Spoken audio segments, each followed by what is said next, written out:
Hey guys, it's Jenny. Welcome back to another video on the channel.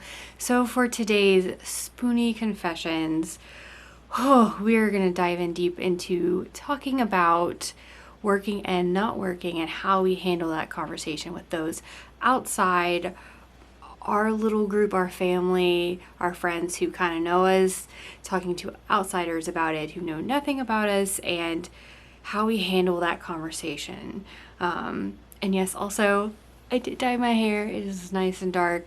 Some of my meds have just been causing some hair loss, and bleaching it and all the stuff I've been doing for the bright colors. It's just been too damaging, so I finally went back to a natural hair color, and I really like it. So please do subscribe to the channel, like this video. I do these Spoonie confessionals every so often once I kind of come up with a topic, but I hope to do more of them, and especially if you are a fellow chronic illness warrior, I would love to have you join our little community. So all right guys, let's get into the conversation.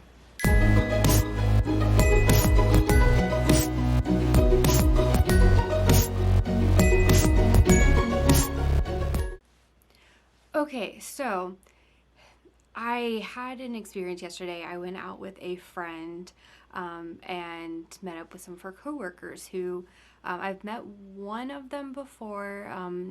The others I had not met, and even the one I had met didn't really know my situation a whole lot in regards to my health.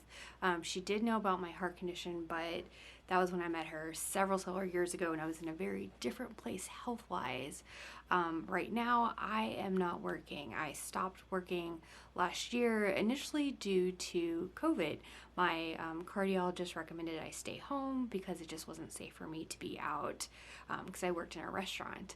And so I did that, and then I continued to stay home because, especially with my rheumatology issues and finally getting diagnosed with RA, I just kind of got worse, honestly. And so I didn't feel comfortable going back. I didn't feel like I could physically do it because I had already been struggling at work. I had lessened my hours. I had even shortened amount of the days I was working a week. I'm a baker. And well, I guess I was a baker.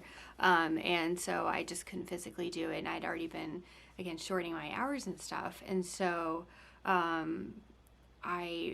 during quarantine, I just decided, I was like, let me stay home longer. I started physical therapy. And then I was put on immunosuppressants, and I was just like, I felt really nervous going back during that time. So I stayed off, and I've honestly just not felt good and physically comfortable going back. I just don't know if I can handle it. Or honestly, here's the deal. I probably could handle it. I would just feel even worse. I remember before coming home feeling exhausted, like really exhausted. And I would come home on a Friday, and I actually had the weekend off, thankfully. I was able to make that work, but it would take me those 2 days of just complete rest to be able to come back on Monday, and even sometimes I was still exhausted. So it was just getting to the point where it was draining my body. I absolutely loved the job. I loved where I work and my coworkers. And I felt very lucky to stay and be there and do what I did. So that's why I stayed as long as I did, but it just got physically too much. And so I haven't gone back. Also, sorry if you can hear crinkling in the background. My cat is playing with a toy, so disregard that. But yeah, so I haven't gone back, and back to meeting my friends' coworkers. I think it's very natural within a group of adults that you have not met. People always ask, what do you do? And I got asked that, and I was like, oh, well, right now, nothing. And I was like, I was a baker, and I was like, but I'm taking some time off to take care of my health, because I'm having some health issues. And they're like, oh, okay, well, what are you doing to get better with it? And I was just like, I felt very blindsided because I was like, I'm doing physical therapy, but also in my head I'm thinking, I want to go back, but also there's a realistic part of me that knows I may not ever go back. And so that conversation of like, I feel like we as adults in society place so much value and a person's worth on what they do, what's their job, what's their profession. And when you have chronic illness and you get to the point where maybe you can't work anymore or you go on disability, um, that's a very awkward conversation for people who know nothing about you, especially if you don't look sick. You know, like I most of the time, I mean, I can have bags under my eyes from my meds making me look super pale or just super exhausted. Um, but for the most part, I look pretty healthy. I mean, you'll see my cardiac scars, all that kind of stuff. But again, I don't look disabled or anything like that.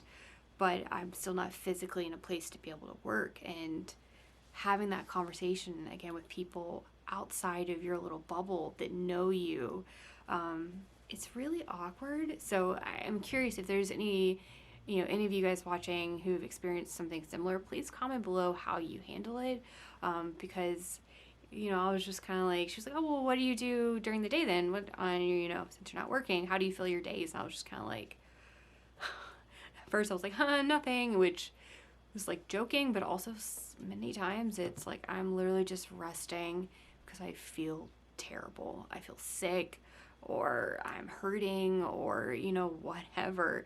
I try to do stuff around the house or that kind of thing or run errands when I need to, but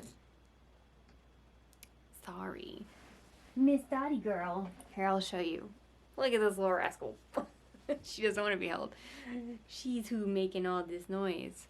But most days I don't do a whole lot. So I was just like, oh well, I do like my crafts. I like to make jewelry or so, and just true, but it's not the majority of my days. So it's a really awkward conversation to not know how to approach that subject, because you don't want to just be like, oh, I don't work because of my health. And they look at you and they're like, what's wrong with you? Like, you look like you're fine. Why could you not work? And it's, especially when it's in like a casual kind of seating, like you guys are like out at dinner or at, a bar or something, like people aren't looking for deep conversation. Like if you were at a conference about health conditions or, a support group or something where people understand or people are actually looking for legitimate information and answers, it's different. But when it's in a casual setting, it's like, what do you say that doesn't get into like really deep about your life and what you're going through? You can't just. So I'm just like, oh, I'm just, the easiest thing has been I'm taking time off to take care of my health. But then it keeps being like, how long is taking time off? Like, so far it's been over a year. So that's been my issue. So far I don't have an answer besides I'm taking time off. I haven't found a good way to approach that. So I would love to hear you guys' answers, how you manage that, because I'm sure you guys can empathize. It's awkward for sure, and it also kind of, I don't know if anybody else empathizes with this, but it can make you almost feel bad as a person, like that of your worth, like, oh, they do this and there's this job, and I'm like, I don't work, I stay at home, and it's like, I don't know, it makes you almost feel a little less, have a little less self-worth. So that's been on my mind this morning. And I don't know. I don't know how to handle that. So, yeah, I would love to hear how you guys handle it, because it's been a struggle. And I'm sure as we get out of, COVID becomes less prominent and we're able to go out and meet up with people more, I'm sure I'm going to deal with that more. And I don't have an answer yet, and I want to be able to handle that better, or at least feel more comfortable in my own answer. So yeah, that's kind of what I wanted to talk about today.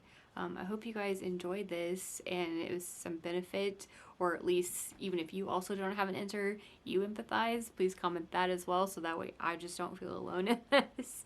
But yeah, again, please do like, subscribe to the channel, and also hit the little bell notification so that way you do get notifications whenever I post new videos.